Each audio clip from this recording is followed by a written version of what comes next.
Welcome to another video. और इस video में बात करते हैं भाई जो स्टूडेंट वीज़ा एक्सपीरियंस रहा है मेरा यूएस का। तो I feel I can talk about this is because I have the B1 B2 which is the tourist visa, और अब मेरे पास F1 वीज़ा भी है। तो मैं आई थिंक मैं हाईलाइट कर सकता हूँ थोड़ा की डिफरेंसेस। देखो, B1 B2 बड़ा प्यारा है, तुम्हारी हिस्ट्री अच्छी है, तुम्हारे पास रूट्स टू योर कंट्री, तुम्हारे पास डॉक्यूमेंटेशन है कि तुम शो कर सकते हो, तुम्हें कुछ नहीं करना, फॉर्म भर या DS-160 अपॉइंटमेंट ली, बायोमेट्रिक लिए, इंटरव्यू, और मतलब इंटरव्यू में हगना मत, वरना वीज़ा तुम्हारा पक्का वहाँ तुम्हारा रखा हुआ है। अब और जो और सॉरी और जो दूसरी चीज़ होती है B1 B2 में, अगर तुम्हारा एक्सेप्ट नहीं हो रहा है तो तुम्हें राइट देयर एंड देन एक पर्ची देंगे जिस पे लिखा होगा भाई नहीं दे रहे हम तुम्हें तुम्हारा वीज़ा, ये पकड़ो अपना पासपोर्ट, घर चले जाओ। और उन्होंने अगर तुम्हारा पासपोर्ट रख लिया, इसका मतलब वीज़ा आ रहा है, there is nothing that can change the outcome.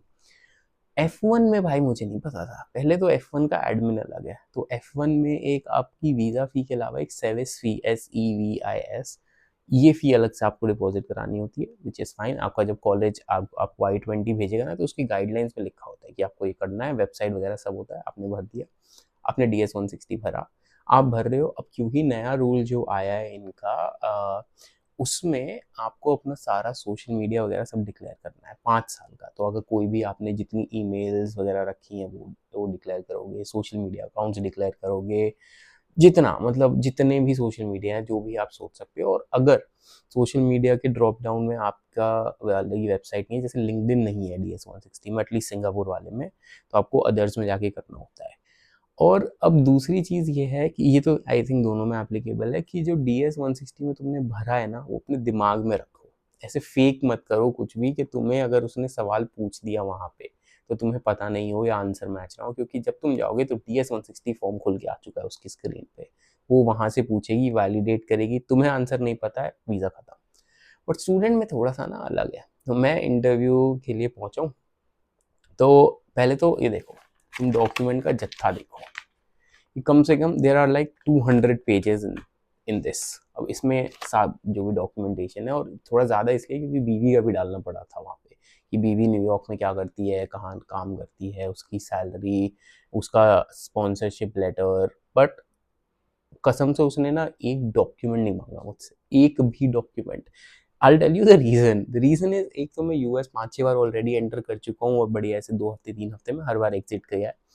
दूसरा ये कि मेरा इंटरव्यू चला है 15 मिनट, 15 मिनट, और उसने सब सवाल पूछ लिए कि सिंगापुर में क्यों नहीं कर रहा, वहीं क्यों कर रहा है, जो तेरे 3 कॉलेज से जो बाकी 3 कॉलेजेस के 2 कॉलेजेस के एक्सेप्टेंस आए हैं तेरे पास, तो उसमें क्यों नहीं जा रहा। अच्छा, तो तू जो पढ़ने जा रहा है वो रेलेवेंट कैसे है, तू वहाँ पे क्या करेगा ग्रेजुएशन के बाद, और ये सब मतलब 15 मिनट तक चला है भाई, 15 मिनट तक।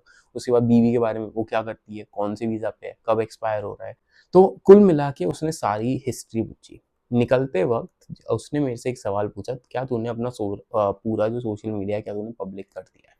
मैंने उसको बोला हाँ। और तो उसने पूछा हैव यू मिस्ड एनीथिंग।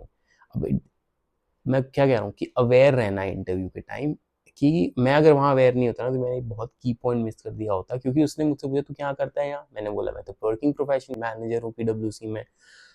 अब उसने क्या होगा अगर एक वर्किंग प्रोफेशनल वीज़ा में जा रहा है, तो लिंक्डइन मैं भूल गया क्योंकि उस लॉन्ग लिस्ट में लिंक्डइन है नहीं।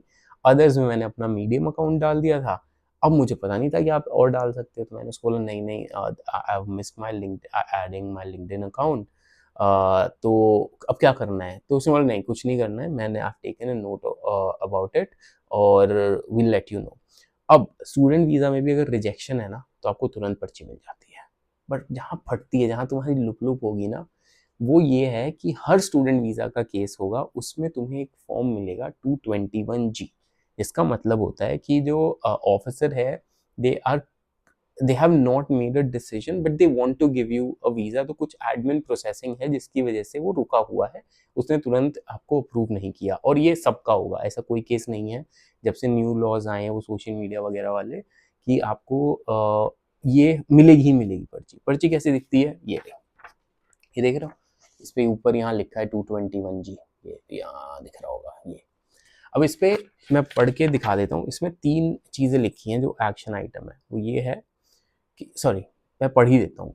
your non-immigrant visa application is incomplete and slash or requires additional processing, which was my case, as defined by Section 221G of the United States Immigration and Nationality Act.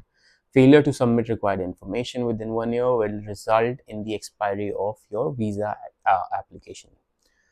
Please be advised that for future visa application, including the visa waiver EST, ये थोड़ा अलग से है, पर इसमें 3 ही action items हैं, ये देख पा रहे होगे तुम यहाँ पे 1 2 3। इसमें जो लिखा है वो ये है कि no further action required, which is a tick for me, क्योंकि मुझे कुछ नहीं करना था। दूसरा लिखा है कि please adjust the privacy settings on your social media accounts to public, और तीसरा लिखा है अदर्स। तो अगर मैंने पब्लिक नहीं किया होता तो वो यहाँ टिक कराती, मुझे 24 घंटे में जाके वो सारे चेंजेस करने पड़ते प्रिवेसी के, and then they would have checked. जहाँ लुप लुप होती है मैं बताता हूँ वो ये है कि जैसे ही तुम्हें पर्ची मिलेगी, तुमने अपना पासपोर्ट सबमिट कर दिया, अब जब तुम निकले और तुम घर आके इनकी जो वेबसाइट है ना CEAC, जब तुम उसमें आके अपना वो देखोगे कि स्टेटस क्या है, वो रिजेक्टेड आ जाएगा, स्ट्रेट अवे डिनाइड। तो बट उसका जो नोट पढ़ोगे उसमें नोट में लिखा है कि अनलेस तुम्हें वीज़ा ऑफिसर ने डायरेक्टली बोला है कि तुम्हारा रिजेक्टेड है, तो वेट करो, ये स्टेटस चेंज होगा क्योंकि तुम्हारा एडिशनल प्रोसेसिंग में गया है। तो ऐसे पैनिक पहली बार देखोगे तो पैनिक करेगा, पर टेक्स्ट पढ़ो। इसलिए always read the final text जिंदगी में अपनी पीस के लिए। उसके बाद वो चेंज होता है, उसके बाद वो आता है अप्रूव्ड। अभी अप्रूव्ड का मतलब है कि there is one final check that's pending. तो उसके बाद वो देख रहे होगे लिखा भी हुआ है कि अप्रूव्ड आ गया, इसका मतलब ये नहीं कि अप्रूव हो गया, अभी फाइनल प्रोसेसिंग बची है। इसके बाद जब इशूड आएगा तब मान लो कि तुम्हें वीज़ा मिल गया है।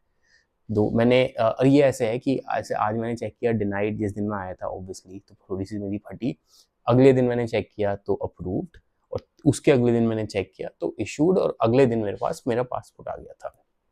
तो कुल मिला के एंड स्टोरी ये है कि अगर आपको 221G की पर्ची मिलती है तो पैनिक करने की ज़रूरत नहीं है, थोड़ा चिल। बस जो उन्होंने अगर कोई एक्शन आइटम दिया है तो कर लो, नहीं है तो आराम करो, वीज़ा आ जाएगा। क्योंकि अगर रिजेक्ट होना है तो वो वहीं होगा, तुम्हें मतलब इसके बाद वेरी लेस लाइकली कि तुम्हारा वीज़ा रिजेक्ट हो रहा है। कुल मिला के ये वीडियो 221G एक्सप्लेन करने के लिए ही थी, और प्रोसेस तो मोस्टली लोगों को पता होता है। तो अगर ये वीडियो हेल्पफुल हो, अभी अगर तुम जाने वाले हो तो प्लीज़ पैनिक मत करना। It's a very routine process, admin process जो प्रोसेसिंग है, ऐसा कुछ क्रेजी नहीं है। इट्स वेरी लेस लाइकली कि एक बार अगर तुम्हें ये मिल गया और उन्होंने तुमसे पासपोर्ट ले लिया है तो तुम्हें रिजेक्ट कर देंगे।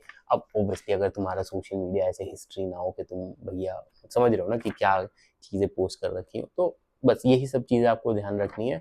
बाकी वीडियो हेल्पफुल लगी हो तो सब्सक्राइब कर दो मेरे अकाउंट को, लाइक कर दो वीडियो को, एंड स्टे ट्यून्ड क्योंकि भाई US कॉलेज लाइफ आने वाली है इस जगह। So let's go.